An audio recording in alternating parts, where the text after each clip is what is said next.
wild. I think it's good. I think eventually they will follow, but right now they're not. What makes you think they'll follow? Because eventually when you turn your back on the company that funds your mortgages, you kind of are going to run out of money, possibly. I also think that there will be too much pressure from OSFI, that if we see a massive influx of business to Genworth, OSFI might say, wait, hold on a second. We have to be all uniform in the world of mortgage world lending, right? So I think that the changes, believe it or not, are relatively prudent in a good day, but not where we are now. I mean, the market is just getting ahead of itself and out of control with, like, if you're going to tell people 4.2 times is the max income, it's really hard to get to that number as a single income earner without buying something way outside of this where you should be buying. Now, we're jumping into this. How are you, by the way? Nice to meet you. Likewise, yeah, it's nice to finally put a face to the name. That's right. That's right. It's crazy news because my phone's like buzzing like crazy today. Hey, what do you think of this? What do you think? I'm like, oh my God, it didn't expect it to be so quick that they would say we're going to do our own thing. Yeah. Yeah, that's good, man. How are things for you? Busy? Exceptionally busy. I'm actually starting to trend up over last year. I didn't really look at my stats until last week. I realized things are great. Things are good. Things are busy as heck. Rates are, I mean, we're at 199 now on a 5-year. Like, Yeah. how much lower can it get, right? Yeah. Do you expect that, like I've noticed a couple of the banks increasing their spreads a little bit. Do you expect that trend will continue? I do expect it to continue a little. So right now the pricing is, the best pricing you're getting is for government insured mortgage lending, obviously, CMHC, Genworth, Canada Guarantee. The fixed rates on the bank side have not come anywhere close to those rates yet. I'm seeing a discount to variable increasing, which is good. Used to be prime minus 70, 80, then it went to prime plus a quarter. Now we're back down to about prime minus 20, minus 30 on the bank side. On the variable side with lenders with CMHC, it's like minus 50 almost, which is great. So, March rates shot up like crazy. We were in the 249 range. I was closing some deals at 319, 329. People were panicking, and then rates started to fall back down again. I think the banks have forecasted how much losses they need to put aside.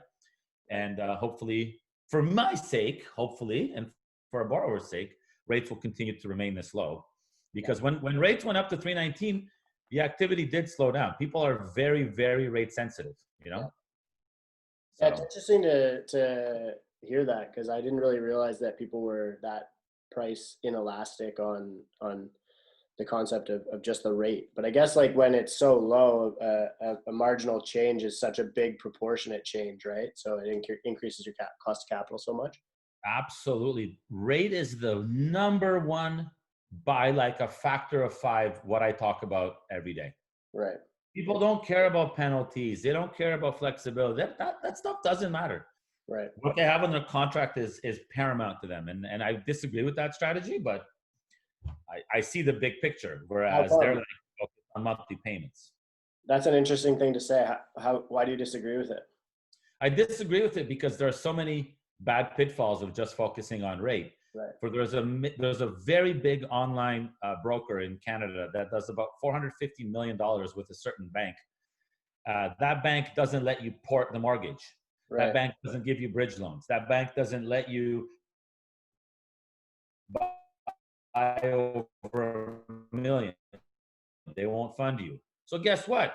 Unless you can guarantee yourself that you're staying put for 5 years, I don't think that's smart. I think you should pay a little bit more and have all those what if features, right? Yeah, for sure.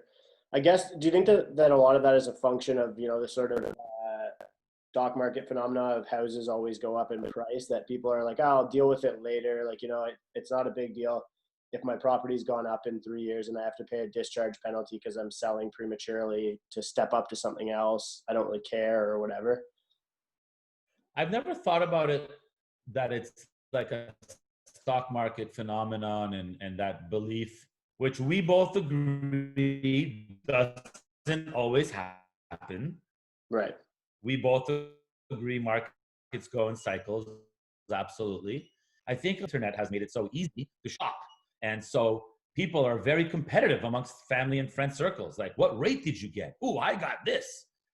People don't plan effectively in the real estate ventures. I don't find people plan effectively. I often ask people, hey, it's your second renewal. Are you planning on selling? Yeah, but we want fixed for 5 years. I'm like, no, you don't. You want variable, or you want a short term. No, we want fixed. So part of that whole discussion comes down to people what they want. At the end of the day, you're a human being, you're an adult, you make your own decision. I can only give you the opinion and the information out there. But that's a good point. Like, it has the quote unquote stock market effect parlayed its way into the borrowing world and saying, I'll deal with that penalty later. I'm not worried about it. I don't care about flexibility. Look, prepayments, a marginal amount of people prepay their mortgage. It's basically almost nobody. When I mean prepay, I mean not monthly versus biweekly. I mean like large sums of money. Like but portability, overwhelming people don't last a 5-year term, according to CMHC, percent. So if that's the case, we should be looking at shorter terms. We should be looking at standardization of penalties, etc. That won't ever happen. Right. The lenders will always have their own different penalty calculations, and so be it. Right. Whose responsibility would it be to implement something like that? Like, I imagine there's a lot of policy support for our banking system, given, you know, the oligopolistic nature of it. Like, but you cut out at one point. Whose responsibility would it be to what? Sorry. To like implement a standardized penalty. OSFI. Right. It would have to be the regulators that would say. So interest rate differential penalties are based on either really contract rate or posted rate. And if you're dealing with a contract rate lender, that's a fair way of saying, hey, you're breaking here, but today's rate is this, the spread is X, this is your penalty. Versus posted rates, which nobody pays, versus your rate, this is the spread, and the penalty is much greater. Obviously, penalties make lenders a lot of money. If you do a typical big bank mortgage penalty is about 3 to 4% of a balance. Right. On a 500K, that's good money for them when they're breaking early. That bank isn't losing that 3 to 4% in the future. That being said, I don't think that they'll ever standardize penalties. It'd be an interesting thing if they did. And if they did, if they made all the banks do the posted rate penalty, well, then that would be completely unfair to consumers. That's why monoline lenders have such a huge advantage when it comes to the terms and conditions of their mortgages. Yeah, for sure. I think there, and you've seen them behaving a little bit Wild West even prior to this whole thing, right?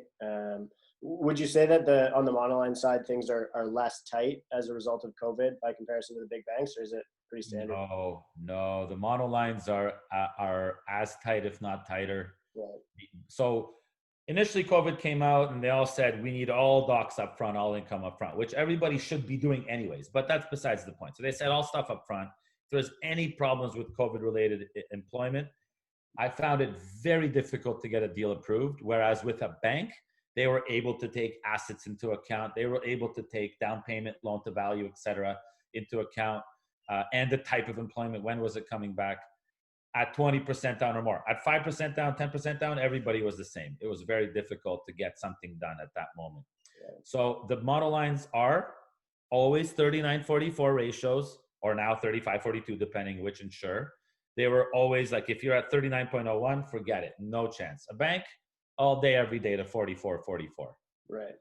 Interesting. So, yeah.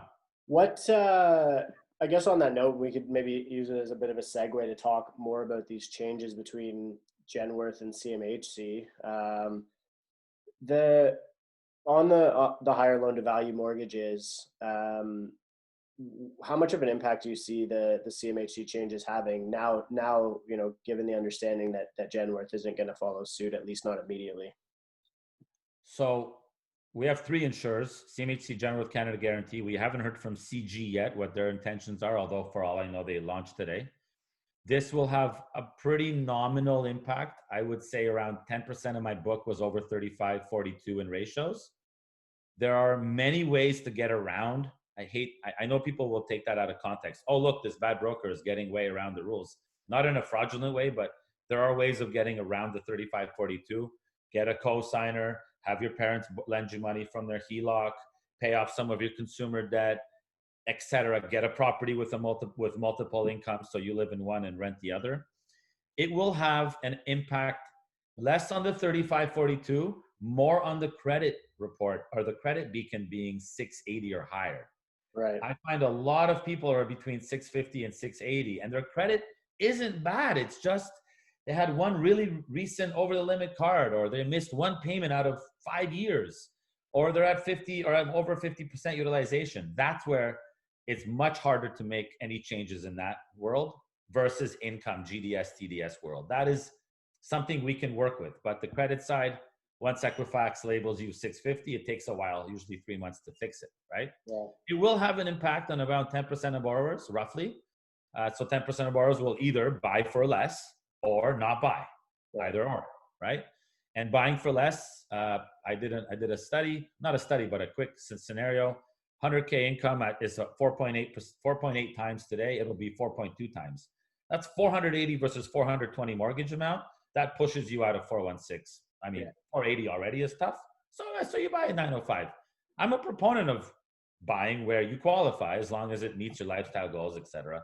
You do not have to live in 416, but that's not for me to say, because some people say, I have to live here. I want to live here. It's a personal choice. I know you work all over Ontario. You see so many other opportunities that other people don't see, but we just have to have the clients believe in that opportunity.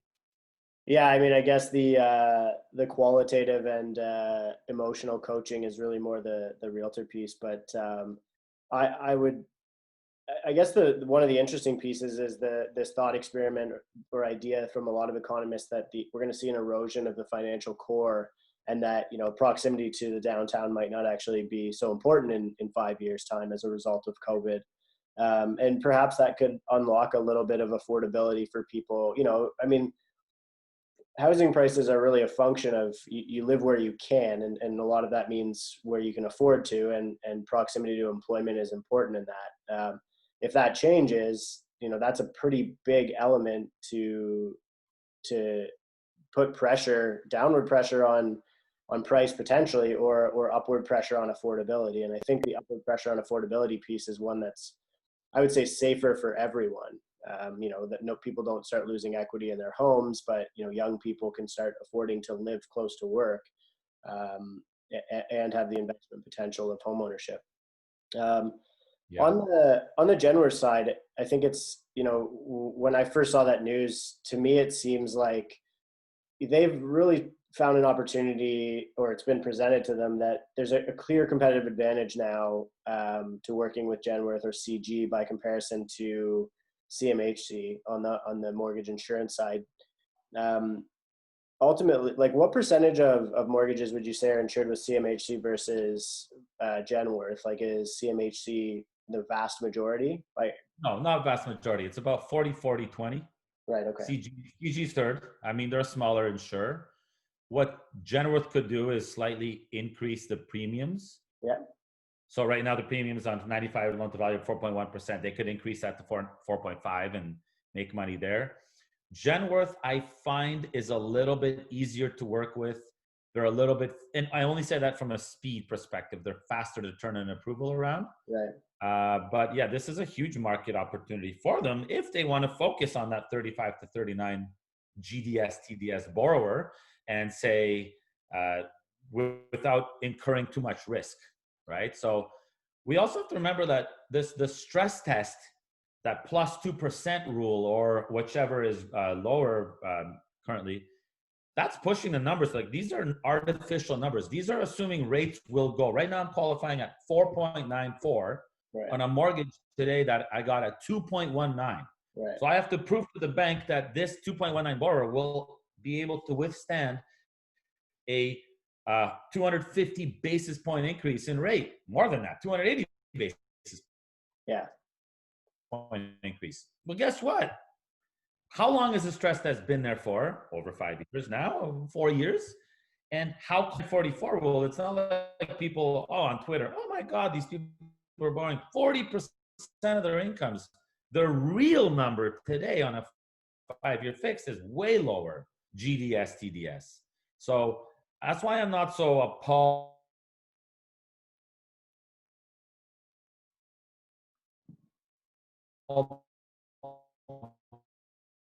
by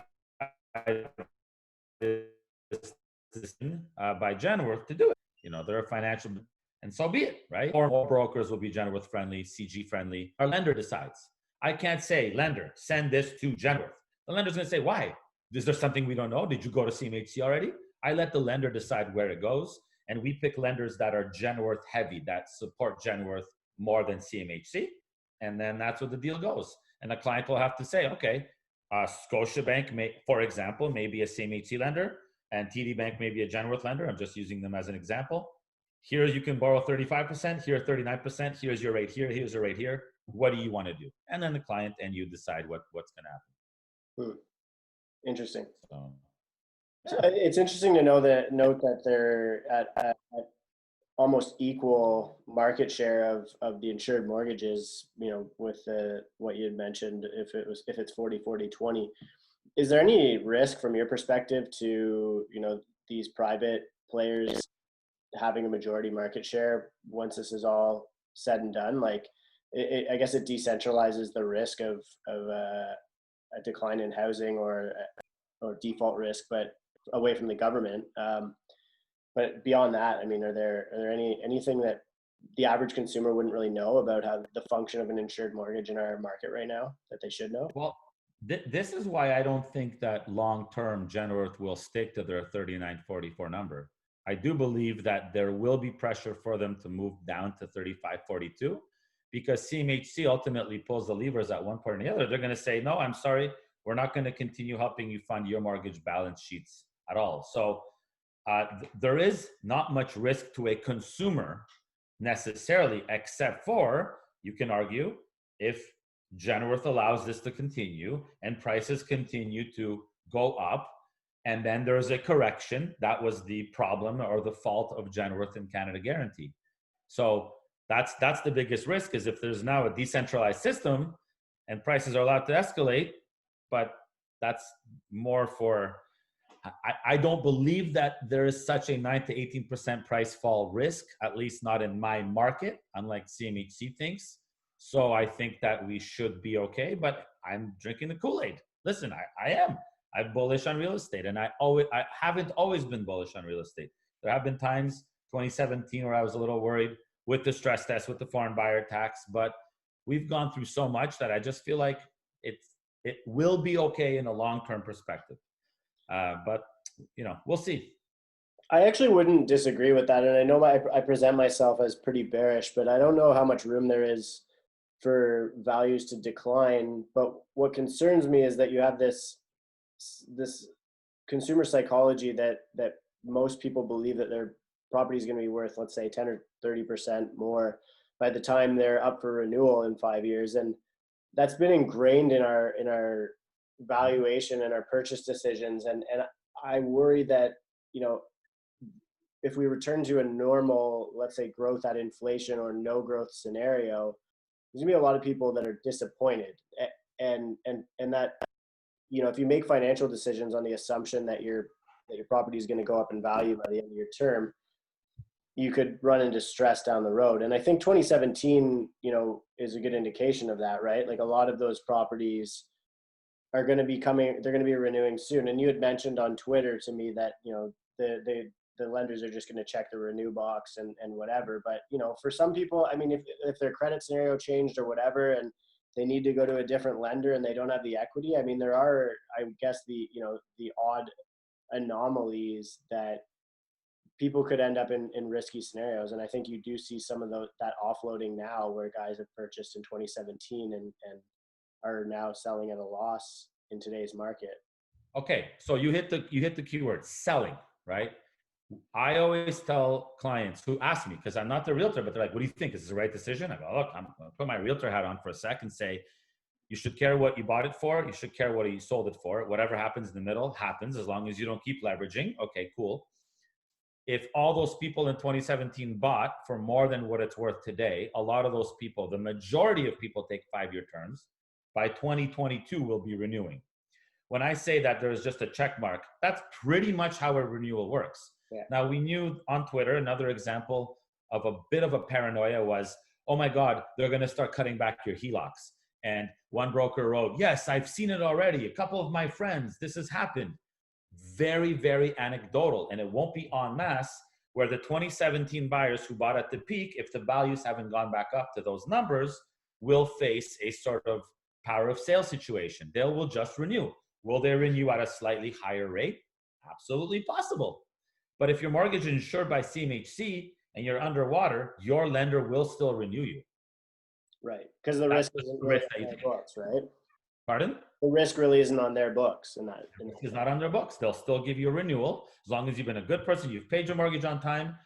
I'm not stupid enough or naive enough to think that the lenders aren't looking deep into their data and seeing what's risky, what isn't. Absolutely they are, but they will still renew you without any credit check or income check. They will ask you to fill out a form. Where are you working? Are you still manager here? Da, da, da. You fill it out, you sign it, you renew it. I've seen it time and time again. I'm excited to see what happens in 2022 because all those 2017 buyers, if they're still underwater, that's a problem. Yeah. We may see a change of that policy. We requalify at renewal. I don't think it'll happen. I really, really don't. I think on a case by case basis it could happen, but like they're going to look at the individual before they look at the asset, right? Like if you're a guy who's over levered and has been out, buying cars on your credit card or whatever, and you look financially irresponsible, they're going to say, okay, well, we don't really want to renew, but let's take a look at the house and see if it's worth enough. Mm-hmm. And then all of a sudden, if it's not, that's when things get ugly. But I think that's a function of responsibility. It's not a function of asset value, right? It's the same thing with the HELOCs, where people often ask me, should I take all my money out of a HELOC, put it into a GIC? Say, well, what's your loan to value? Have you ever missed a mortgage payment? Are you taking any money from your HELOCs? Loan to value is low, never missed a payment. I'm not utilizing my HELOC at all. Keep it where it is. They're not going to take it away from you unless you're levered, unless you're late, unless you're self-employed, unless your loan to value's gone down, et cetera, et cetera. So it's the same thing. It's going to be case by case. Lenders will look at it. Yeah, we'll hear about the horror stories. There will be one person on the Star with their arms crossed. My lender wouldn't renew me. Oh my God, big uproar. And yeah, that will happen. Just like big penalties happen. Just like I couldn't sell my house after I bought my house during a pandemic. That happened. These are all stories that sell news, but it's not happening en masse. Right. Yeah, makes sense to me. What role do you see deferrals playing in that re-underwriting? Like, are they going to look back and be like, you chose to defer?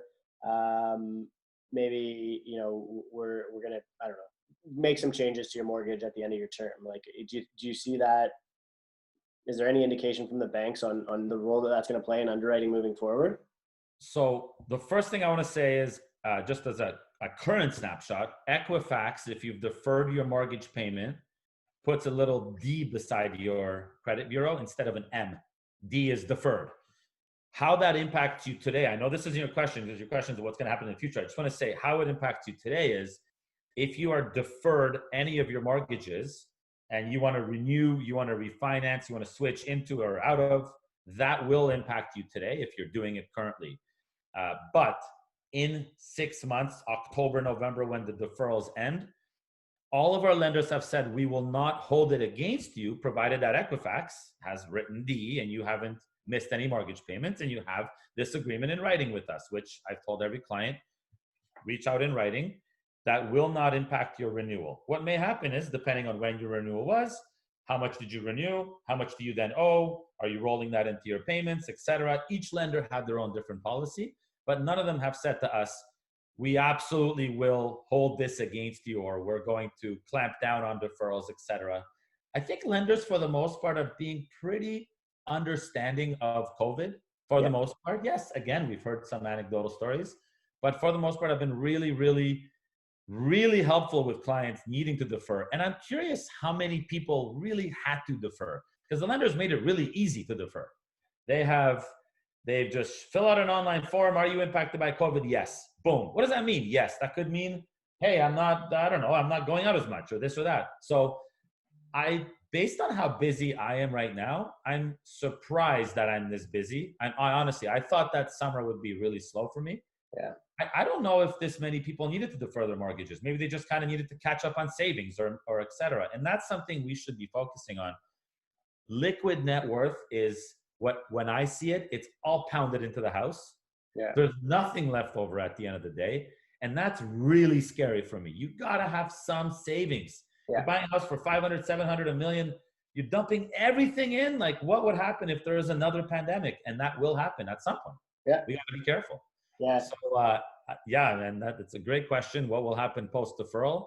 So far, lenders are saying we're totally confident and optimistic, and we're working with people, but I don't know how long that'll last. If there will be another deferral cycle, that deferral cliff that Evan Siddall talked about is something I'm absolutely thinking about. Yeah. I have had some people reach out to me anecdotally. Hey, I lost my job. Hey, what should I do? Hey, this and that.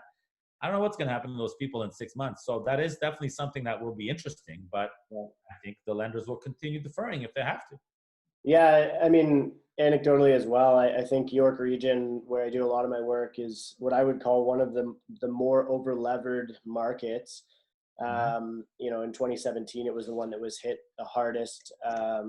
And, it, at least in York Region, we're seeing supply outpacing demand. And so, to me, that says that more sellers are potentially anticipating distress scenarios, and buyers are thinking, okay, well, I might just wait and see. Whereas, if you're a seller with an asset, it's not just the opportunity cost of not buying; it's the opportunity or it's the real cost of losing equity. And so, a lot of them are trying to hedge a little bit by getting in the market early. Hmm. And I mean, again, that's just a guess at what the phenomena is. Every sale is different. What When you think about the deferral cliff and what could happen after, if deferrals exhaust, and like, Canada's a lot different than the States, right? I think a lot of people, a lot of the bears on Twitter especially, are talking about how it's going to look like the US in '07 and whatever. And I'm like, it functionally can't happen because of the power of sale process, right? Like, the bank asks you politely to sell your house, and then tries not to take a hit. And one if they lose, then they're not going to follow you around for the rest of your life, realistically. Right. um, you know how much risk is there, I guess, for the individual homeowner, but then also for the banking system if deferrals exhaust and a lot of people can't pay their mortgages? I think there's going to be a huge risk, actually. Uh, let's start with the shareholders of the banks. I mean, all of the lost reserves that were put on the side, if we start to run out of those, if we start to see people in Ontario not being able to pay, I do believe there is a massive risk for the banks, for the lenders, for the monoline lenders. They may be cut back a little bit on their policy. They may be much more conservative of their lending. Refinances may be cut back. I'm really worried. I know that it doesn't follow you like it does in the US, but missing a mortgage payment on your credit report is a huge problem, even to this day. Yeah. If you see an M2 registered on your report, it's really hard to move your mortgage, to refinance, etc. So if the deferrals stop and all of a sudden people start to miss mortgage payments, there is a risk for sure, man. Just like there's a risk with Airbnb owners who are over leveraged 8 or 10 units and now they have no income, and Yeah. now they're tapping into line of credit after line of credit to pay. I'm worried about it. It keeps me up at night for sure. I'm curious. What are all these people who have messaged me? What do I do after I can't pay my mortgage? Like, well, if you don't have any savings and other lines of credit, you're eventually going to have to work with your lender. Mhm. That's where mortgage insurance comes in. I know Genworth has a program where they work with people who can't make mortgage payments. I mean, to a certain degree, let's face it, this isn't a deferral for life type of thing, right? Yeah. But it worries me from a shareholder perspective, from a bank perspective, tightening of credit risk perspective, monoline lenders disappearing perspective. I worry on every scenario there. On that note, like, I mean, you mentioned, people going to pull on existing lines of credit or whatever, but there's probably a tightening that you've noticed if you're in deferral and you're going to go out, and all of a sudden you come back and you can't pay your mortgage, and you go out to the market for even like a private second, right? Not even like beyond the B side. If you go out for a private second, there's a huge tightness in the private side. I know the guys at Avina that I work with have mentioned, like the private stuff seems to be tightening to the point of 50 to 75%, right? Have just disappeared from the market. So you're not going to, the accessibility of capital to dig yourself out, or get yourself out of those problems, is going to be a challenge as well, right? So the private guys tightened so fast, unlike something I've seen in a long time, since probably maybe '08. Yeah. Uh, Now, though, two categories are opening. One is that big private institution. They're still at 75, where they used to be 80, or at 65, used to be 75. But there's more and more of the mom and pop investors, believe it or not, the HELOC borrowing investors are like, hey, we'll still go to 80. We're still comfortable at this.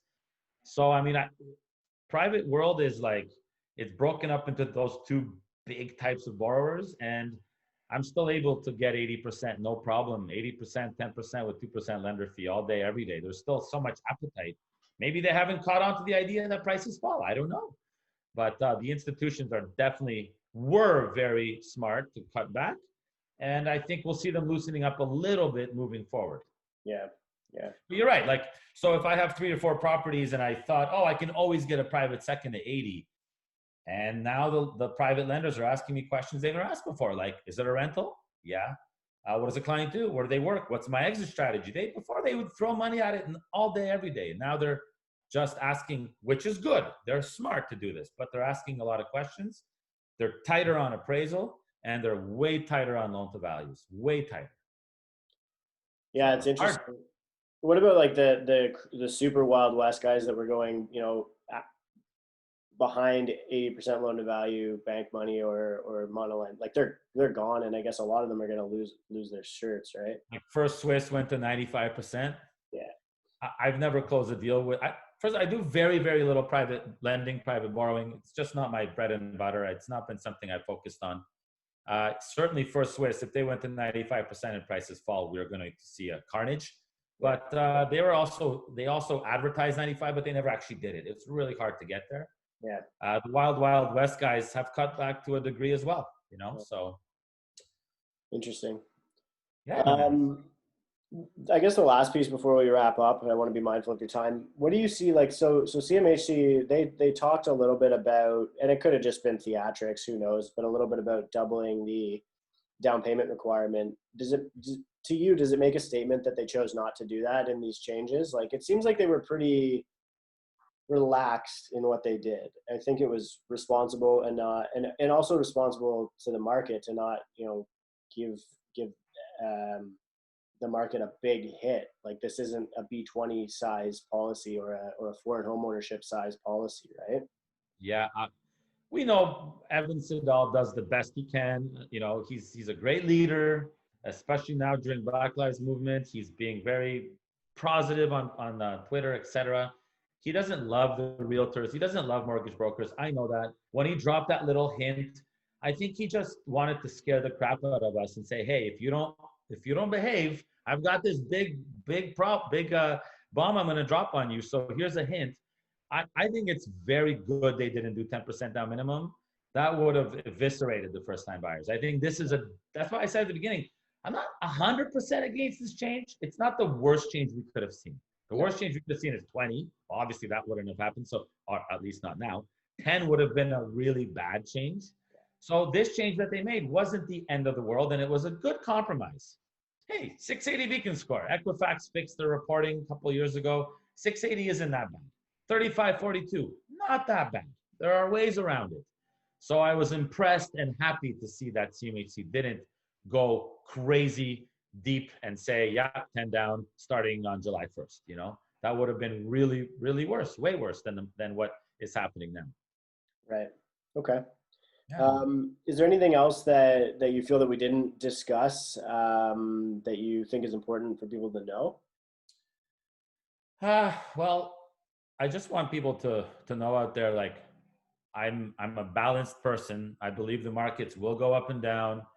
Definitely, I know that I'm a big advocate of lending. I just think the lenders are very prudent out there. They're doing their checks and balances. There is no real Wild West of lending in the A space. There is no real no income programs. Yeah, there's some net worth programs, but everything still requires income. And I think that it's not as bad as we may think it is when we see a lot of tweets. Yeah. We're both not as bad from, hey, it's too aggressive and it's not too conservative. So other than that, I think you've touched on all the points that kind of give you an update on what the heck's going on now. The deferral cliff worries me. Rates are super low. It's still relatively easy to get a mortgage-ish. Lenders are cutting back. Programs are being cut back a little bit, but that's all prudent borrowing, prudent lending. So I'm a fan of that. I think if we're going to be here for the long haul, let lenders tinker around a little bit as they see fit. Like Scotia won't let you use your equity for a down payment on another rental. Hey, man, that's great. You should be liquid. And you know why they did that was so much of the rental portfolio started asking for deferrals. And Scotia, as to pick on Scotia for a bit, I love Scotiabank, but their rental program mandates that you have to have $50,000 in liquid net worth over and above your down payment. Well, where the hell is that net worth when you're deferring your rental mortgage, for example, right? So I think these are smart decisions they're making. And I don't think that they're overshooting their boundaries. And there's a lot of lenders out. To the borrowers, hey man, there's a lot of choice, a lot of opportunity, just about finding the right partner to work with, and then that's it. But lending will remain constant, and the liquidity is there. And I love interacting with you, with Pasalis, with so many of you guys that see the big picture, and that we brokers, like, we're fighting in the trenches. We don't see that stuff. I don't have time to look at my data. You do. And so that kind of input helps me kind of shape my argument and my narrative moving forward. Yeah. Oh, it's nice to hear, man. And honestly, a really insightful dialogue. I guess I would tend to agree with you, honestly, on a lot of pieces that, I think that the group of us who debate, let's say on Twitter, most of us I would consider to be more sophisticated than the average homeowner. And I do agree with you that, for the average person over the course of their lifetime, 25 years, their property is going to go up in value. I think that within the past decade, there was 1 5-year period where your property wouldn't go up in value. And that was like from 89 to 94 or whatever, right? That, so over the course of a mortgage term, you're always going to win. And so I don't really think that it's socially irresponsible for people to be selling the idea of home ownership. It's a great savings vehicle. And over the course of the fullness of time, as long as you can get a renewal and nothing goes extremely awry, people are going to be safe. I guess before we sign off, if people want to pick your brain, ask about a mortgage, check in with you or ask you questions, where do you prefer that they reach you? Website, mortgagejake.com, Twitter @mortgagejake, or just call me, man. It's 416-910-4448. Call, text, send me an email. A bunch of duct cleaning calls now. I get those all the time. Same. But I'm anywhere on Mortgage Jake on social media. Anywhere you want to find me, you'll find me there. So thank you so much. I really appreciate your time. Likewise. So nice to finally meet you. Yeah, it's a pleasure. Once this is all said and done, we'll have to go for a round of golf or something. Absolutely. I'm in. Okay, buddy. Take care. Thanks, man. Bye.